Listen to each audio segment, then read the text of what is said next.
Hey everybody, in this video we are going over section 2.3, which I'm calling Parallel Postulate and Alternate Interior Angles Theorem. Right, so in this section we're going to learn about the parallel postulate and two other theorems that are going to help us when we are writing proofs. Right, so first we have the parallel postulate. The parallel postulate is also known as Euclid's fifth postulate. And the parallel postulate says that if the sum of the interior angles alpha and beta are less than 180 degrees, then the two straight lines, if extended indefinitely, will meet on that side. Right, so we're looking at these, at the figure on the left here, we have these two angles, alpha and beta. Right, so if you add alpha and beta together and their sum is less than 180 degrees, then these two straight lines will extend, if extended indefinitely, will meet eventually on that side and form a little triangle. All right, so it may seem as you read over this that the parallel postulate does not talk about, it doesn't even include the word parallel, and that is true. It does not specifically talk about parallel lines. It's just a postulate that is related to parallelism, right? So you can find different versions, different wordings, different phrasings of the parallel postulate where you can use it to prove that two lines are parallel or prove that two lines are not parallel. So the parallel postulate is used a lot in proofs. And it has a really interesting history if you are curious and you want to look up some of the history of the parallel postulate. It was, for a really long time, it was hard for mathematicians to prove this postulate. And it actually gave rise to a bunch of non-Euclidean geometry. So it is kind of an interesting theorem to look at the history of. All right, so next we have the alternate interior angles theorem. This seems to be one of the theorems that people remember from geometry when they took it in high school.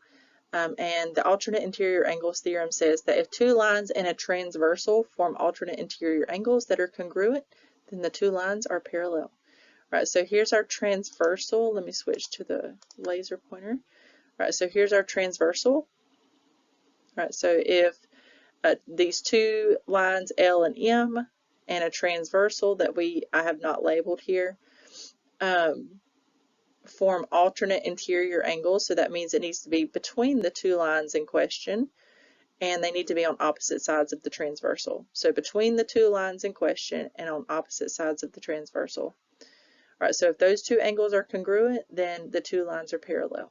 All right, so here you see that reworded there. It says if angle 2 is congruent to angle 3, then L is parallel to M. And we have special notation for the word parallel, which looks like this. You see it over here on the right. So L with the double straight line M, that means L is parallel to M. And what I was trying to show here is that you could also say that these two angles that I've put a star on, these are also considered alternate interior angles. So interior meaning they are between the two lines in question, and alternate meaning they are on opposite sides of the transversal. All right, and then last we have the corresponding angles theorem, which says that if two lines in a transversal form corresponding angles that are congruent, then the two lines are parallel. All right, so here's our two lines in question, L and M. Then we have our transversal, which is not labeled.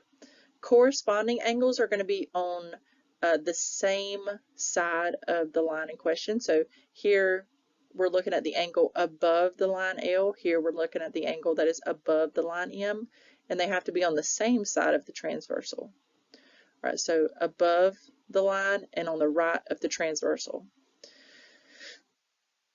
And it says here that if angle 4 is congruent to angle 5, then L is parallel to M. Now there are lots of different corresponding angles that we can look at here. I'm going to just label a couple of other ones. These two angles that I've starred in blue, light blue, are also considered corresponding angles. They are below the lines in question, so below L and below M, and both on the right side of the transversal. The two starred angles that I've marked in red there, those are also corresponding angles. They are below the lines in question and to the left of the transversal. And then, of course, you would also have, let me get a different color, green. These two angles here be corresponding angles above the lines in question and to the left of the transversal. All right, so lots of corresponding angles when we're looking at these figures. Okay. All right, so let's start with a sort of easy question where we are just familiarizing ourselves with what do alternate interior angles look like and what do corresponding angles look like. We're going to start by identifying which angles are alternate interior angles, and I want to limit myself here and just specify that I'm looking at the lines M and N. All right, so you could sort of rotate the figure in your mind and look between T and Q, but those lines are not parallel, so that's why we're not considering those. All right, so let's look at the alternate interior angles for lines M and N. All right, so first we see 4 and 10. All right, so again, let me just mark here. We're looking between these two lines, M and N. So they have to be in between those two lines, meaning interior, so that's where the word interior is coming from, and they need to be on opposite sides of the transversal. All right, so 4 and 10, angles 4 and 10 are alternate interior angles. They would be congruent. Angles 3 and 9 are alternate interior angles. They would be congruent. 8 and 14 are alternate interior angles. And then 7 and 13 are alternate interior angles. All right, let's look at our corresponding angles. All right, so our corresponding angles, remember that has to be on the same side of the line and on the same side of the transversal. All right, so 1 and 9, those are on the same side of the lines in question. They're on the top of line M and on the top of line N, and they're to the left of the transversal. We also have angles 2 and 10. They are again above the lines in question and to the right of the transversal. 3 and 11 would be congruent. All right, so they are below the lines in question and to the right of the transversal. And then 4 and 12, below the lines in question and to the left of the transversal. All right, and then we've got a whole bunch of other ones on the right-hand side as well. So you can see 5 and 13, 6 and 14, 7 and 15, and then 8 and 16. All right, so corresponding angles are again on the same side of the line in question and on the same side of the transversal.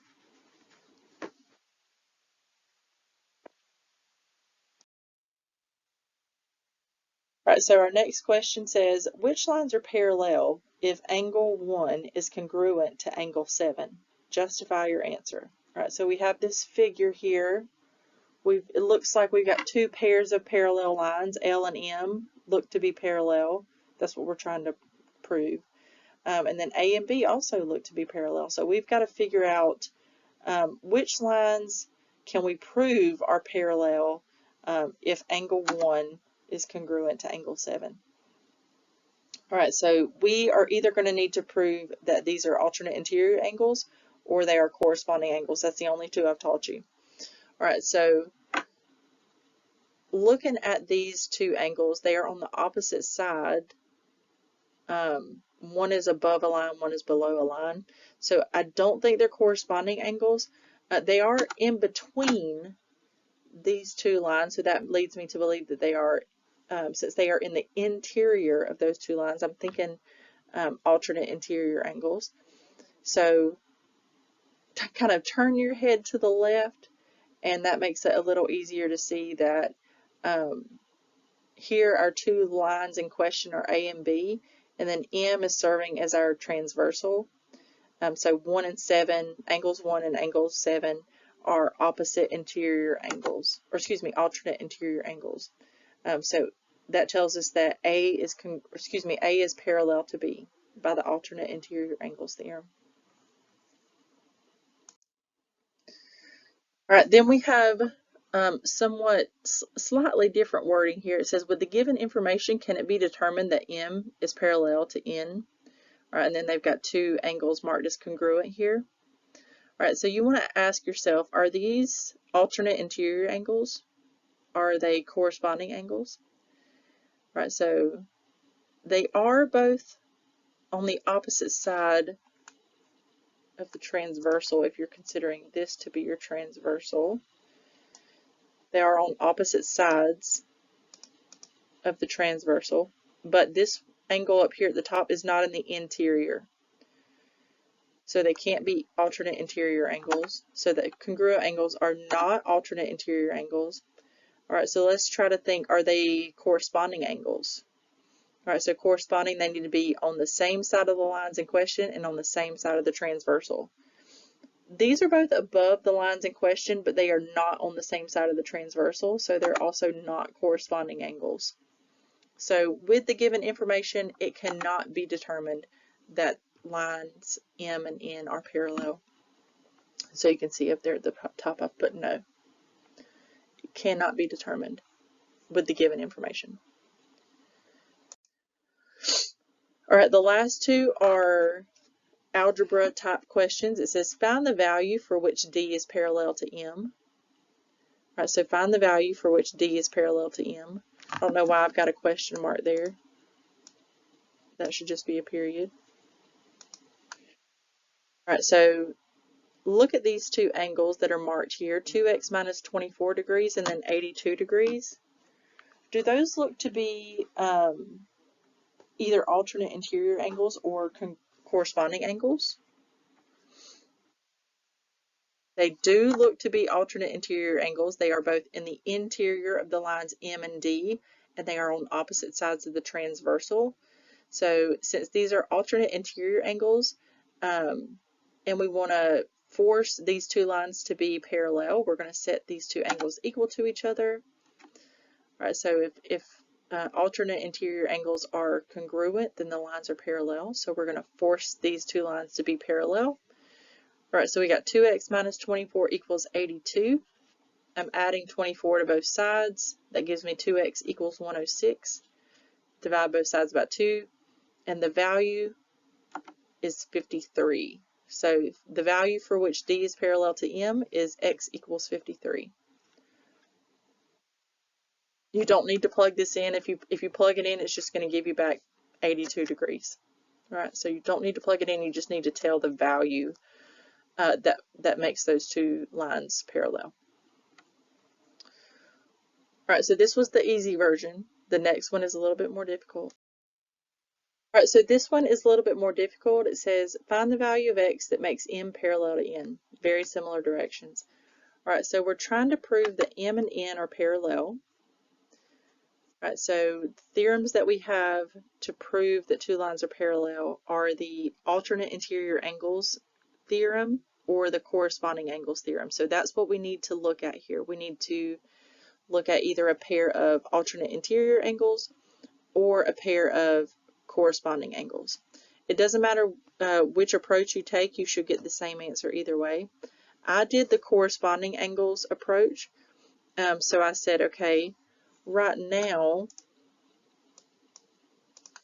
I don't have much to work with because here I need either the angles to be in between M and N if I'm doing alternate interior angles theorem, or I need them to be on the same side of the transversal if I'm doing corresponding angles. So that's the approach that I took. I said, okay, well, 128 forms a linear pair with this angle here. Right, those two angles are supplementary, or they form a linear pair.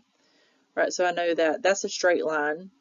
All right, so 128 plus whatever this angle here is should add to 180. All right, so I figure out what that angle is up there at the top right. 180 minus 128 is 52. All right, so now I can mark that angle as 52 degrees.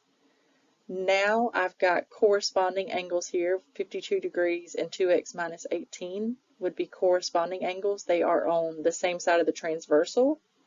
They're below the transversal, and they are to the left of the lines in question.